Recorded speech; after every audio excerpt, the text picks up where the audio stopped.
மாசி சொன்னதை யோசிச்சு பார்த்தா ஒரு விதத்துல சரியாதான் தோணுது. நம்ம தேவையில்லாம ரிஸ்க் எடுக்கிறோமோன்னு எனக்கு தோணுது. இந்த பசங்களை வந்துட்டு இங்கேயே தங்க வைப்போமா இல்ல வந்துட்டு அனுப்பிடலாமா? அண்ணனுக்கு தெரிஞ்சா என்ன ஆகும்? இல்லைன்னா அண்ணனுக்கு எதிர்த்து நம்ம ஏதாவது ஃபேஸ் பண்ண முடியுமா? என்ன பண்றதுன்னே எனக்கு யோசனையே இல்லை. என்னதான் இந்த காட்டை நாங்க 4 தடவை சுத்தி வந்தாலும் இதே இடம் இதே மக்கள் தான். வேற யார்கிட்ட போய் நான் யோசனை கேட்கறது? நல்லா இருக்கிறது நானும் அந்த வளர்ந்த மாடு அவனும் தான், சித்து சுரேஷும் தான். 2 பேரை தாண்டி வேற யாருக்குமே இந்த காட்டுல மூளை கிடையாது. என்ன பண்றது? நான் யார்கிட்ட போய் கேட்க? இந்த பசங்களுக்கு நான் இப்படிலாம் யோசிக்கிறேன்னு வேற ஏதாவது தெரிய வந்துச்சுன்னா அவ்வளவுதான். அதுலயே அந்த ஒத்தக்குருவி போட்டு ஒரு பொண்ணு இருக்கு, அந்த பொண்ணு பேர் என்ன, டைசி. அவ்வளவுதான். பேசி பேசியே எனக்கு காது இல்லாமையே எனக்கு காதுல ரத்தம் வர வச்சிரும் அந்த பொண்ணு. வேற யார் இருக்கா? அண்ணனுக்கும் தெரியக்கூடாது. பிளஸ் வந்துட்டு இதுக்கு ஒரு பிரச்சனைக்கு தீர்வும் கண்டுபிடிக்கணும். என்ன பண்றதுன்னே எனக்கு ஒரு ஐடியாவுமே வர மாட்டேங்குது. இல்லைன்னா ஜித்து சுரேஷ்கிட்டே இதை பத்தி பேசிடலாமா? நான் வேற வந்துட்டு இந்த காஃபி பவுடரு சீனி வாங்கிட்டு வரேன்னு சொல்லிட்டு வந்து இவ்வளவு நேரம் ஆச்சு. அவன் இந்த பிள்ளைங்கள்ட்ட என்ன பாடுபடுறான்னு வேற எனக்கு தெரியல. வந்ததும் ஒரு பிரயோஜனமும் நடக்கல. நடக்க போறதும் என்ன நடக்க போகுதுன்னு எனக்கும் ஒரு ஐடியாவும் தெரியல. இந்த பசங்களால நான் வந்து இந்த காட்டுல பேயா சுத்துறானா இல்லையோ பைத்தியமா சுத்துவேன் போல. வாய்க்குளருது. என்ன பண்றதுன்னு ஒரு யோசனையும் வரமாட்டேங்குது. பைத்தியம் பிடிச்ச மாதிரி இருக்கு அப்பா. ஏன் ஒரு பேயா இருந்தா எனக்கே இவ்வளோ ஒரு பிரச்சனைனா மனுஷ லோகத்துல இருக்க அந்த மனுஷங்களோட பிரச்சனையெல்லாம் ஐயோ இதுங்களை வந்து பெத்து வளர்க்குறவங்க எல்லாம் வந்துட்டு ரொம்ப கஷ்டம். இதனாலதான் இதுங்களை வந்து வீட்டுல வச்சுக்க முடியலன்னு சொல்லிட்டு ஸ்கூலு காலேஜ்னு சொல்லிட்டு பிள்ளைங்களை அனுப்பிச்சிடுறாங்க போல பேரண்ட்ஸ். அப்பா என்னாலேயும் மேய்க்க முடியல. அவங்களாம் பாவம் எத்தனை வருஷம் காலம்தான் மேய்க்கிறாங்களோ என்னன்னு தெரியல.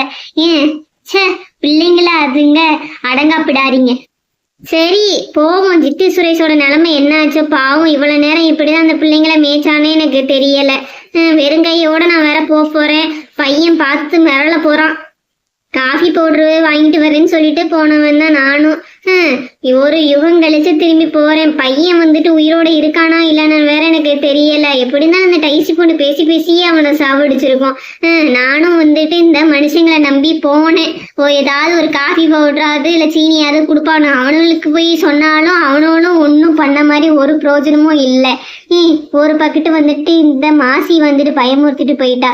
என்ன பண்றதுனே எனக்கு சுத்தமா ஐடியா இல்லை. இதுக்குதான் நடுவாளா பிறக்க கூடாதுங்கிறது. நடுவாளா பிறந்தா இப்படி பாரு, மூத்தவருக்கும் சரி கடைசி உள்ளவனுக்கும் சரி 2 பேருக்கும் நடுவுல மாட்டிட்டு முழிக்க வேண்டியதா இருக்கு. ஐயோ ஐயோ எவ்வளவுதான் நானும் பாக்குறது. So much responsibilities. ஒரு காலத்துல பூம் பூம் சிக்கி சிக்கி பூம் பூம் பெயினா அப்படி காடே மிரளும். இப்ப நானே மிரண்டு போயிருக்கேன் இந்த 3 பசங்களால. என்ன பண்றதுனே தெரியல. இப்படி ஒரு பிரச்சனையில நான் மாட்டிக்கிட்டேன். என்கிட்ட வந்து மாட்டிட்டாங்கன்னு நினைச்சேன். கடைசியில பார்த்தா நான் தான் அந்த 3 பசங்கள்கிட்ட மாட்டிக்கிட்டு முழிச்சுக்கிட்டு இருக்கேன்.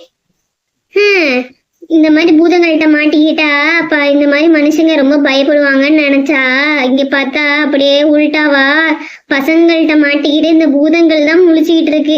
ஐயோ ஐயோ இதுக்குதான் சொல்லுவாங்களே பழமொழி, என்னது வீதியில போற ஓனான வேட்டிக்குள்ள விட்ட கதைய நானே பிரச்சனைய வாலண்டியா இழுத்து போட்டுக்கிட்டு இந்த கண்ணை மொழி தள்ளிக்கிட்டு இருக்கேன். என்ன பண்றது, எல்லாம் தலை விதி.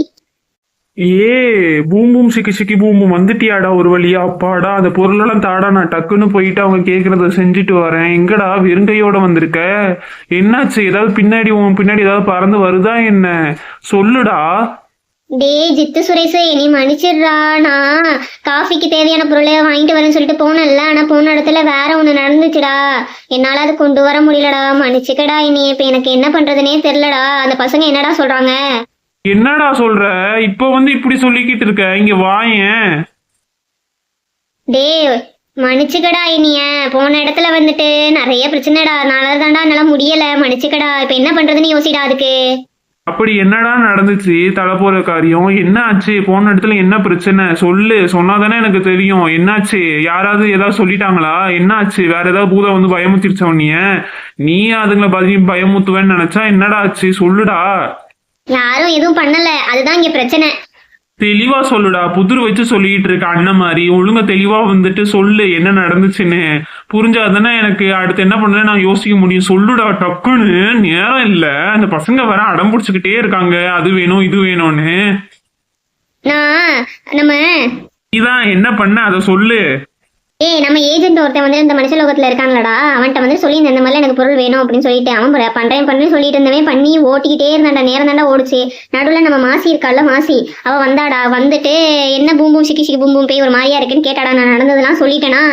அவள்கிட்ட ஏன்டா சொன்ன? அவ காடு ஃபுல்லா பத்தச்சு விட்டுருவாளே, அண்ணனுக்கு தெரிஞ்சா என்ன ஆகும் தெரியுமா? என்ன இப்படி பண்ணிட்டு வந்திருக்க? பூம் பூம் சிக்கு சிக்கு பூம் பூம் என்ன வைப் பண்றேன்னு பேர்ல வந்துட்டு எல்லாரையும் போட்டு தள்ளலான்னு பாக்குறியா? என்னடா இது? அதான்டா இப்ப எனக்கு என்ன பண்றதுன்னு தெரியல. அவளும் வந்துட்டு இதுதான் சொன்னாங்க, அண்ணனுக்கு தெரிஞ்சா என்ன ஆகும் தெரியுமா, இப்படி பண்ணிட்டு இருக்கீங்கன்னு சொல்லிட்டு அவளும் இதைதான்டா சொன்னா. அவள்கிட்ட வர நடந்ததெல்லாம் சொல்லிட்டேன். அவ ஒரு பக்கெட்டு அதெல்லாம் காடு ஃபுல்லா சொல்லிடுவாதான். ஆனா எனக்கு அண்ணனுக்கு தெரிஞ்சா ஏதாவது பிரச்சனை பெருசாயிருமோன்னு சொல்லிட்டு ஒரே பயமா இருக்குடா. அதான் என்ன பண்றதுன்னு வேற தெரியல. இந்த பசங்களுக்கு தேவையான பொருளும் என்னால எதுவுமே ரெடி பண்ண முடியல. இப்ப இந்த பசங்களை அனுப்பவும் முடியல, இங்கேயும் தங்க வைக்க முடியாது. அதான் என்ன பண்றதுன்னு எனக்கு தெரியலடா. ஜித்து சுரேஷ், நீ தாண்டா ஏதாவது ஒரு வழி சொல்லணும்.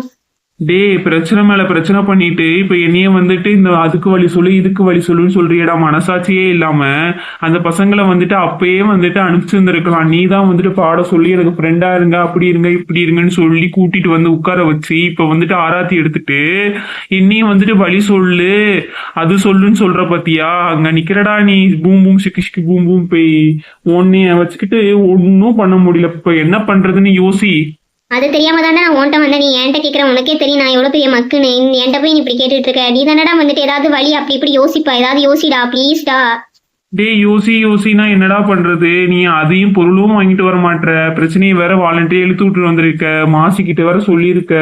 அவ வந்து இப்ப யார் யார்ட்டெல்லாம் போய் என்ன சொல்லி வச்சிருக்காளோன்னு வேற தெரியல. ஐயோ, இப்ப இந்த பசங்களை என்னடா பண்றது? நீ வேற வந்து பொருள் வேற வாங்கிட்டு வரலையடா. அந்த பசங்க வந்துட்டு அது வேணும் இது வேணும்னு சொல்லிட்டு ஒரே அடம் பிடிச்சிட்டு இருக்காங்க. அது பக்கம் இந்த பசங்க இன்னொன்னு என்கிட்ட கேட்டாங்கடா. அவளை பத்தின டீட்டெயில்ஸ் இந்த பசங்க கேட்டாங்கடா. நான் கொஞ்சம் கொஞ்சம் சொல்லியிருக்கேன். நீனும் அப்படியே மெயின்டைன் பண்ணி என்ன? நான் ஒரு பக்கெட்டு உளறிட்டு வந்திருக்கேன், நீனும் ஒரு பக்கெட்டு இங்கிட்டு உளறி இருக்க போல. நம்ம குடும்பமே ஒரு உளறல் குடும்பமா மாறிடுச்சு போ. நீயும் வர்ற மாதிரி தெரியல. எனக்கு போர் அடிச்சிச்சு. இந்த பசங்க வேற இன்ட்ரெஸ்டிங்கா பேசிட்டு இருந்தாங்களா, அதனால கொஞ்சம் மயங்கிட்டேன்டா. வேற ஒண்ணும் இல்ல. போடாடே. ஐயோ.